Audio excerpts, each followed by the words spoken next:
بسم اللہ الرحمن الرحیم۔ حضرت آمنہ رضی اللہ عنہا فرماتی ہیں کہ جب میں ماں بننے والی ہوئی تو میرے پاس ایک شخص آیا، یعنی کہ فرشتہ انسانی شکل میں آیا۔ اس وقت میں جاگنے اور سونے کے درمیانی حالت میں تھی، یعنی کہ انودگی کی حالت میں تھی۔ اس نے مجھ سے کہا کہ کیا تمہیں معلوم ہے تم اس امت کی سردار اور نبی کی ماں بننے والی ہو؟ اس کے بعد پھر وہ اس وقت آیا جب نبی صلی اللہ علیہ وآلہ وسلم پیدا ہونے والے تھے۔ اس مرتبہ اس نے کہا کہ جب تمہارے ہاں پیدائش ہو تو کہنا میں اس بچے کے لیے اللہ کی پناہ چاہتی ہوں ہر حسد کرنے والے کے شر اور برائی سے۔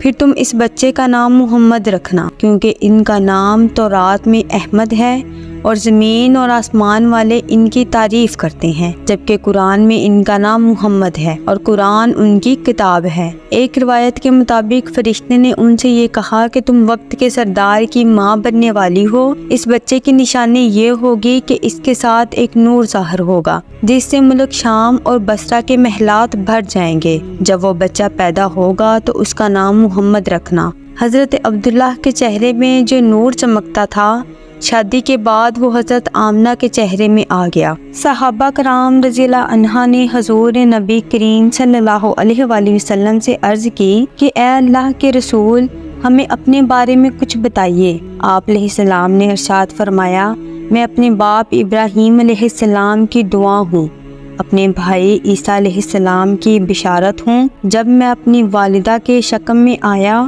تو انہوں نے دیکھا کہ ان میں سے ایک نور ظاہر ہوا ہے جس سے ملک شام اور بصرہ کے محلات روشن ہو گئے۔ حضرت آمنہ نے حضرت حلیمہ سعدیہ سے فرمایا، میرے اس بچے کی شان نرالی ہے، یہ میرے پیٹ میں تھے تو مجھے کوئی بوجھ اور تھکن محسوس نہیں تھی۔ حضرت عیسیٰ علیہ السلام وہ آخری پیغمبر ہیں جنہوں نے آپ علیہ السلام کی آمد کی خوشخبری سنائی۔ ان کی بشارت کا ذکر قرآن پاک میں بھی ہے۔ سورہ صف میں اللہ تبارک و تعالیٰ فرماتے ہیں کہ اور اسی طرح وہ وقت بھی قابل ذکر ہے کہ جب عیسیٰ ابن مریم علیہ السلام نے فرمایا کہ اے بنی اسرائیل، میں تمہارے پاس اللہ کا بھیجا ہوا آیا ہوں کہ مجھ سے پہلے جو تورات آ چکی ہے میں اس کی تصدیق کرنے والا ہوں، اور میرے بعد جو ایک رسول آنے والا ہے ان کا نام مبارک احمد ہوگا۔ اب چونکہ حضرت عیسیٰ علیہ السلام یہ بشارت سنا چکے تھے، اسی لیے ہر دور کے لوگ آپ علیہ السلام کی آمد کا بے چینی سے انتظار کر رہے تھے۔ ادھر آپ علیہ السلام کی پیدائش سے پہلے ہی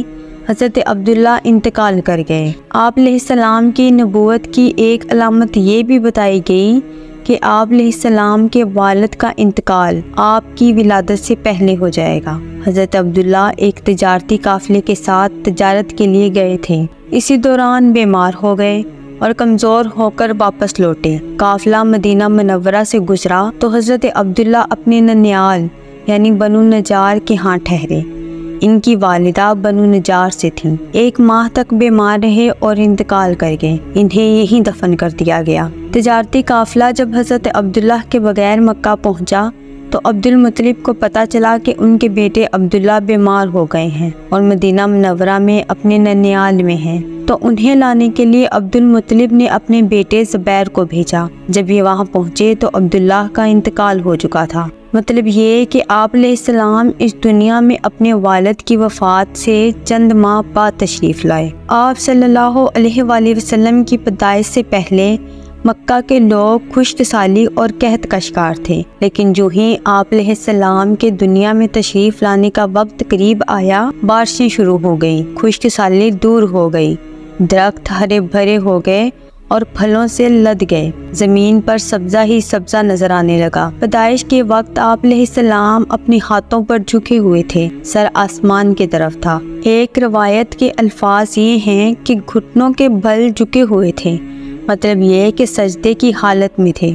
آپ کی مٹھی بند تھی اور شہادت کی انگلی اٹھی ہوئی تھی، جیسا کہ ہم نماز میں اٹھاتے ہیں۔ آپ علیہ السلام کی والدہ سیدہ آمنہ فرماتی ہیں کہ محمد کی پیدائش کے وقت ظاہر ہونے والے نور کی روشنی میں مجھے بصرہ میں چلنے والے اونٹوں کی گردنیں تک نظر آئیں۔ ایک روایت میں ہے کہ جب آپ علیہ السلام پیدا ہوئے تو آپ نے اللہ کی تعریف کی، یعنی اللہ سب سے بڑا ہے، اللہ تعالیٰ کی بے حد تعریف ہے اور میں صبح اور شام اللہ کی پاکی بیان کرتا ہوں۔ آپ علیہ السلام کی کی ولادت و سعادت کس دن ہوئی؟ اس بات پر سب کا اتفاق ہے کہ وہ پیر کا دن تھا۔ تاریخ پیدائش کے سلسلے میں بہت سی روایت ہیں۔ ایک روایت کے مطابق 12 ربیع الاول کو پیدا ہوئے۔ آپ علیہ السلام عام الفیل میں پیدا ہوئے، یعنی ہاتھیوں والے سال میں۔